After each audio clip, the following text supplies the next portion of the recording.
नमस्कार। महाभारत में एक प्रसंग है जब महाभारत में बीच युद्ध में एक के बाद एक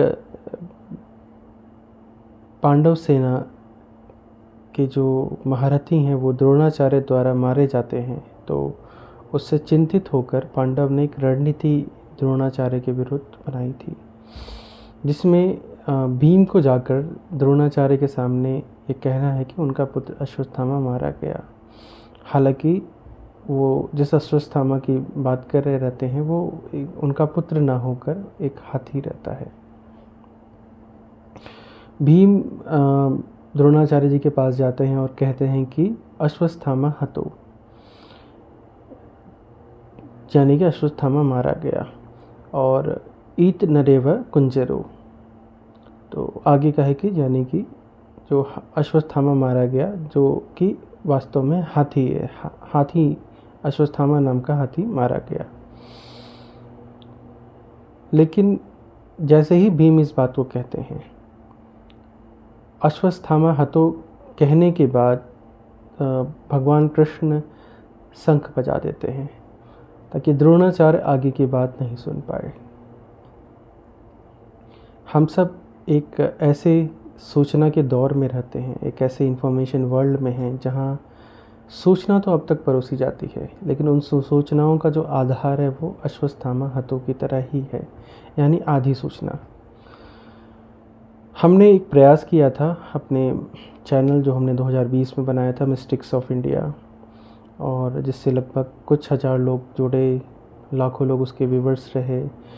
फ़िलहाल उस चैनल को सस्पेंड कर दिया गया क्योंकि हमने सिर्फ अश्वत्थामा हतो ही की बात नहीं की, हमने वहाँ ये भी बताया कि ईत नरेवा कुंजरो भी, इसकी भी हमने बात वहाँ रखी, यानी कि हमने वो सच भी दिखाया जो शायद मिस्टिकल दुनिया में एक भ्रम की स्थिति जो परोसी जा रही थी, हमने उसको क्लेरिफाई किया।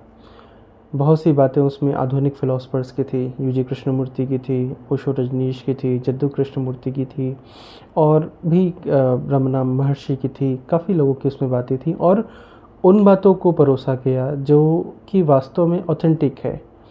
हमने ये दिखाया कि ओशो कृष्ण के बारे में क्या सोचते हैं, ओशो कर्ण के बारे में क्या सोचते हैं, रमना ट्रुथ को लेकर कैसे एक्सपेरिमेंट कर रहे हैं, जद्दू कृष्णमूर्ति की फ्रीडम ऑफ नॉलेज या फ्रीडम ऑफ द वर्ल्ड वो क्या है, यूजी कृष्णमूर्ति किस तरह से वो मिस्टिज़म या मिस्टिक्स ऑफ एनलाइटमेंट पे बात रखते हैं, और भी आधुनिक जो बातें कहेंगे रामायण पे, वाल्मीकि पे। जैसे एक प्रसंग है कि लवकुश कांड पर एक वीडियो था कि किस हिसाब से लवकुश कांड को वाल्मीकि रामायण में बाद में ऐड किया गया। ऐसी तमाम बातों को लेकर हम बातें रख रहे थे। चूँकि फैक्चुअली वो बातें गलत नहीं थी, तो यूट्यूब के पास कोई ग्राउंड नहीं था उसको सस्पेंड करने का, या ऐसे लोग जो एक हाफ वर्ल्ड या हाफ इंफॉर्मेशन जो अश्वत्थामा हतो नाम के सूचनाओं को ही प्रसारित करने में इंटरेस्टेड हैं, ऐसे लोग कहीं ना कहीं भयभीत हो गए थे उस चैनल से। तो फ़िलहाल वो चैनल अभी सस्पेंड है, तो उस पर अभी बहुत ज़्यादा बात नहीं करते हैं। लेकिन मुझे ये कहना है कि मिस्टिक्स ऑफ इंडिया का जो प्रयोग है, एक्सपेरिमेंट, वो जारी रहेगा नए क्लेवर में। पूर्व में जो हमने गलतियाँ की, जो हमने असावधानियाँ बरती, उन असावधानियों के साथ एक नई शुरुआत कर रहे हैं।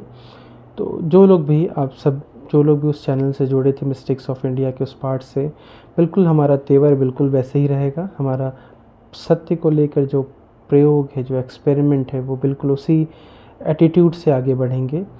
तो चाहें तो आप लोग इस नए चैनल से जुड़ सकते हैं, और हम कुछ और सोच रहे हैं, तो हो सकता है कि शायद अभी 1 महीने या 2 महीने की चीज़ें प्लानिंग करने में लगे कि किस तरह से हम अपनी बातों को रख सकें, और किस तरह से बिना जो पॉपुलर यूट्यूब प्लेटफॉर्म है उसके नियमों को वॉयलेशन किए हम ट्रुथ को एक पारदर्शी तरीके से रख सकें आप सबके सामने।